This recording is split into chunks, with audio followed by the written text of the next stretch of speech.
প্রথমে ধন্যবাদ জানাচ্ছি কক্সবাজার বুলেটিনের পক্ষ থেকে।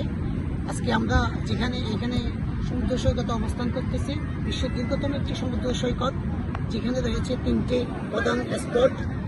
তো এই স্পটে দেখলাম আমরা আজকে যে বিভিন্ন ধরনের ভ্রাম্যমান প্রতিটা তৃতীয় লিঙ্গরা এই যত্রতত্রভাবে চলাফেরা করতেছে, যাদের মাধ্যমে আগত পর্যটকরা বিভিন্নভাবে বিভিন্ন কিছুর শিকার হচ্ছে।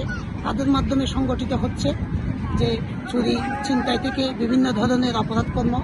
তো স্থানীয় যারা ব্যবসায়ী আছেন তাদের কাছ থেকে, কয়েকজনের কাছ থেকে আমরা জিজ্ঞেস করে জানতে পারলাম যে তাদের এই বেপরোয়া চলাফেরার কারণে তারা ব্যবসায়িকভাবে ক্ষতিগ্রস্ত হচ্ছে এবং যে আগত পর্যটকরা বিভিন্নভাবে বিভিন্ন সমস্যার সৃষ্টি হচ্ছে। এই যে এখানে যতটুকু আন্দাজ করা যায় অর্ধশতমতো ভ্রাম্যমান পথে যারা এখানে অবস্থান করে, রাত হলে তারা সন্ধ্যার পর থেকে সারা রাত এখানে অবস্থান করে পর্যটকদের বিভিন্নভাবে প্রলোভন দেখিয়ে বিভিন্ন সমস্যার সৃষ্টি করে।